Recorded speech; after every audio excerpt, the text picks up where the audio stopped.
I forgot to hit the record button. I was talking for about 40 minutes and I did not record anything. If you're not this far in the story and it involves the Deku Tree, that's all I'm gonna say.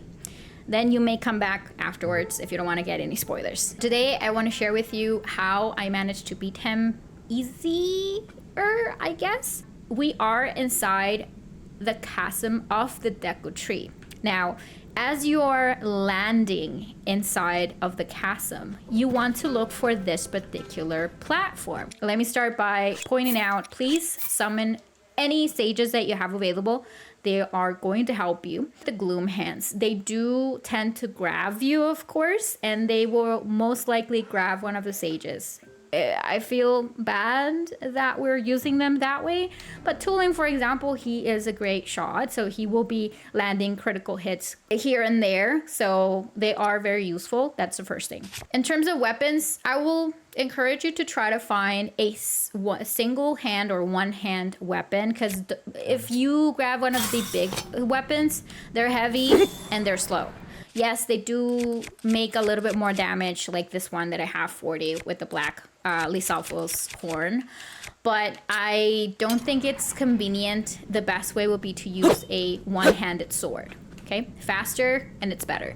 In terms of the bows, I will say at least 30 points of damage. So if you manage to get your hands on a dust bow or on a night bow, I don't have any of those, but the Sonai bow will do. So 30, I think it's a good base power damage that you're looking for. And in terms of food, getting ready for the fight, right? I have sunny fried wild greens, and I also have the Guardian meat skewers. Okay, now I'm gonna show you the recipe. So for the meat skewers, very simple: 3 dark clumps. You can get the dark clumps from the post statues, or you can get them if you manage to beat one of the Gloom hands, or if they just despawned, they will always leave behind dark clumps. And 2 raw meats. Okay, for the wild greens, if you check the recipe, that is 3 Sandalions, but I was told that you can use 1 Sandalion and add something else to it. But the more Sandalions that you add, as you can see at the very bottom, it says that it will recover 9 of your damage cards. So the more you add to them, the better. Now I usually like to add 3 only, because I don't see a point of getting more than 9 recovered, or recovering more than 9 of my damage hearts. But if you have like 13, 14 hearts, you might want to increase that. Other than that, you should be good. And fairies, you can get the fairies on the Sky Islands. The way for you to catch them will be by using stealth. You don't have to be wearing a stealth armor or drink a stealth elixir. The only thing that you want to do is you want to crutch like this, and you want to walk slowly until you manage to catch them. Okay, the fairies, you can either use them like this, but I don't really think there is a point of doing that, because the purpose of the fairy is to avoid a game over. As soon as you get hit and you are about to get the game over, the fairies will save you, so you're not gonna die technically. I have 5, so I think it's more than enough. I think that's pretty much it. Oh, and the shield. The shield, try to get a powerful shield. If you don't have the Hylian shield, as I do, don't worry, you can always use the Royal Guard shield or any other shield that has a little bit, I would say an average of 50 points, okay? I'll be using the Hylian shield. You will know exactly why you need the shield in a bit, okay? Now, in terms of the strategy against the Gloom hands, you will use bomb flowers. If you don't have bomb flowers, you can always use any elemental fire fruit or weapon.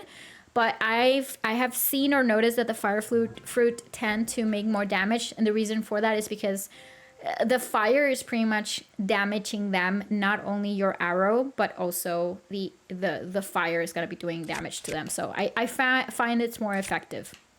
But that's pretty much it. You can always use the eye fruit as well. But we're gonna stick with the bone flower. So if you can get as many, I'll say it's the best way to do it. Now I am going to jump I'm gonna use my paraglider and I'm gonna be gliding on top of them. As soon as you're able to see them spawning, you're gonna take your arrow and take advantage of the slow mechanics from your bow. And you're gonna keep shooting at the Gloom hands from above, because that's the easiest strategy. You want to get the high ground, okay? I guess that's it. So let's go ahead and try it. So jumping, gliding, waiting until they spawn, take your bow out, fuse it with bones, and try to shoot right in the middle. You want to do that because the explosion is going to catch them all at the same time. For this particular move, as you can see, I do have a lot of stamina. It's about to go down, by the way, but yeah. Now, as you can see, I did have quite enough damage. You also want to take advantage of your sages. One more.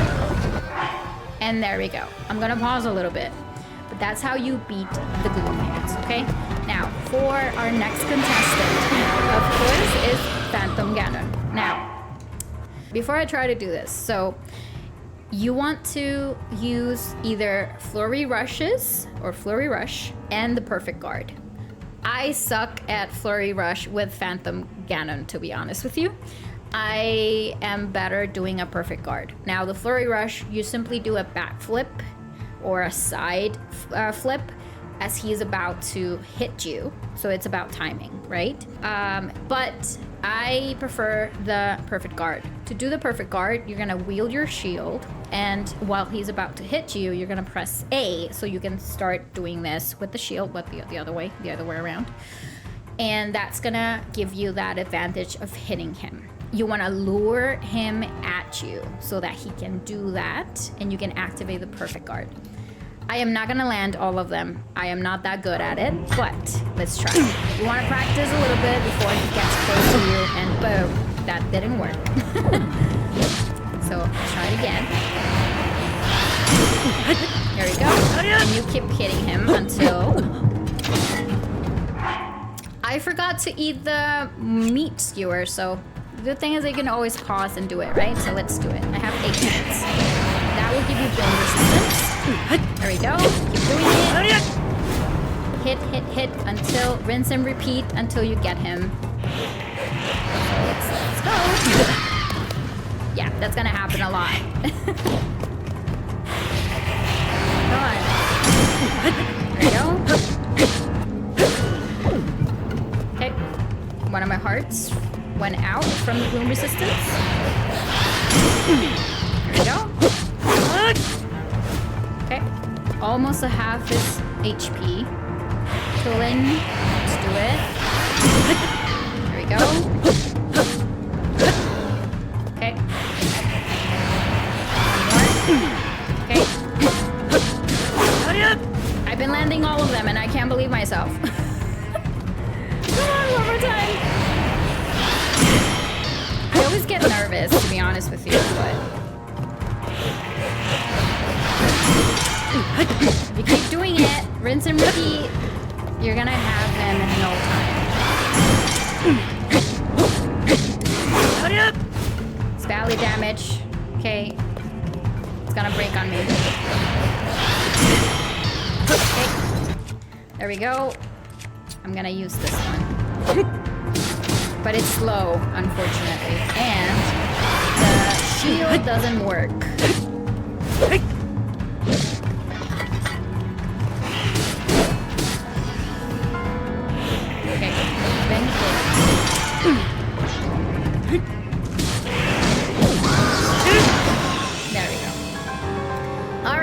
We got him.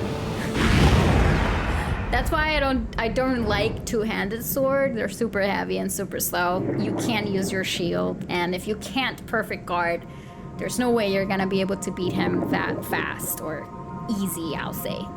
But again, I always get nervous. Of course, the Gloom hands are very challenging. I strongly encourage you to try to practice a little bit with the other Gloom hands around. But that's how you defeat the Gloom hands and Phantom Ganon inside the Deku Tree. And he's healthy again.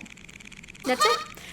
I hope you enjoyed the video and I hope it helped you. If it did, as always, just hit that like button because that really helps me a lot. And if you have any other suggestions for other videos like this, please let me know in the comments down below. And if you would like more Zelda content, consider subscribing. But I'll see you soon. Thank you very much. Bye-bye.